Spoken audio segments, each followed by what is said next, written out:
మనకి government మారిందన్న present మరి 5 నెలలు అవుతుంది. ఏంటి పరిస్థితి ఎలా ఉందన్న ఇప్పుడు? 5 నెలల్లో వాళ్ళు ఎంతవరకు చేయగలరో అంతవరకు చేసుంటారేమో. మాకైతే ఏం జరగలేదు. అది ఏమైనా పథకాలు ఏమైనా వచ్చాయా అన్న? అదే చెప్తున్నాను కదా, మాకు రావాల్సినటువంటి పథకాలు ఏమి రాలేదు మా దగ్గరికి. 5 నెలలే టైం అయింది, ఇంకా ఉంది టైము, ఇంకా చేస్తామని చెబుతున్నారు కానీ మా దగ్గరికి ఇంకా పథకాలు అయితే ఏమి రాలేదు. వస్తాయని ఫ్రీ ఉసుకే ఇస్తున్నారు. కాకపోతే ఇంకేంటంటే మొన్నటిదాకా వర్షాలు పడిపోయి ఉన్నాయి. ఇప్పుడు వాళ్ళని అనడానికి ఛాన్స్ లేదు. ఎందుకంటే ఫ్రీ ఇసుక అని చెప్పేసి అన్నాడు, ఇసుక వదిలాడు. పనులు చేసుకునే వాళ్ళకి కొంచెం కంఫర్ట్గా పనులు చేసుకోగలుగుతున్నారు, అంతవరకు ఓకే. కానీ ఇసుక ఫ్రీగా వస్తుందో రావట్లేదు అనేది తెలియదు మనకి. అదే చెప్తున్నాను కదా, ఉచిత గ్యాస్ సిలిండర్స్ అన్నాడు, ఓకే బాగుంది, ఓపెనింగ్ చేశాడు. మేము ఉచిత గ్యాస్ సిలిండర్కి మరి మేము అర్హులమే కాబట్టి మేము బుక్ చేసాము. మాకు గ్యాస్ బండ్ వేసారు కానీ మాకు డబ్బులు ఇంకా పడలేదు. అంటే ముందు డబ్బులు కట్టాలి, తర్వాత 2 రోజులకో 3 రోజులకో లేకపోతే వారానికో పడతాయి అని చెప్పేసి అన్నారు. అవి అయితే పడలేదు. ఉచిత గ్యాస్ బండలా?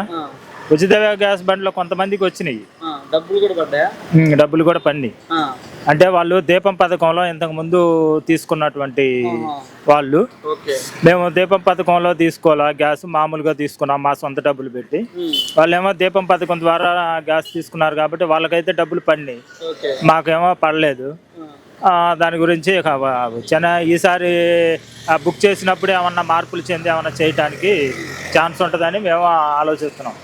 ఎందుకంటే ఇప్పుడు గవర్నమెంట్ రావటం 5 నెలలు అవుతుంది, వాళ్ళ మీద పూర్తి వ్యతిరేకత అయితే లేదు కానీ పూర్తి సానుకూలత కూడా లేదు. ఎందుకంటే కొంతవరకు బాగానే చేస్తున్నారని ఉంది, కొంతవరకు జనాలకి, పేద ప్రజలకి కొంత పథకాలు చేయటం కొద్దిగా లేట్ చేస్తున్నారు. దానికోసం అని చెప్పేసి జగన్ ఉన్నప్పుడు పథకాలు ఇచ్చాడులే కానీ డెవలప్మెంట్ అయితే ఏం లేదయ్యా.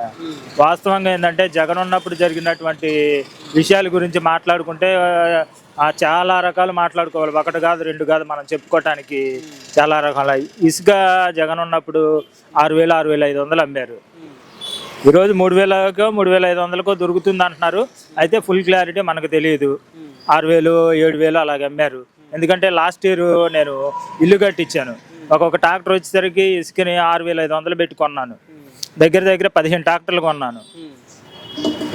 అట్లా చాలా ఉన్నాయి. ఇక పోతే పనులు చేసుకునేటటువంటి వాళ్ళకి పనులు లేకుండా పోవటానికి మెయిన్ కారణం ఏంటంటే ఇక్కడ నుంచి రాజధాని తీసేస్తాను అంటున్నాడు. ఇక్కడ నుంచి తీసినోడు వేరే చోట ఏమన్నా డెవలప్మెంట్ చేశాడా అంటే అదేం లేదు. ఇక్కడ తీసానని చెప్పేసి అని జనాల్ని మాయ చేసి తీసేసాను, ఆ డెవలప్మెంట్ లేకుండా చేసి జనాలకి పనులు లేకుండా చేసి నాశనం చేశాడు. కానీ వేరే చోట ఏమన్నా డెవలప్ చేసి చూపిస్తే ఇక్కడ తీసాను, నేను అక్కడ చేశాను అని చెప్పేసి అని చెప్పడానికి ఛాన్స్ ఉంటుంది. ఇక్కడ తీసానుగా అని చెప్పేసి చెప్పుకుంటాను కానీ అక్కడ చేశానని చెప్పుకోవటానికి ఏమి లేదు మనోడి దగ్గర.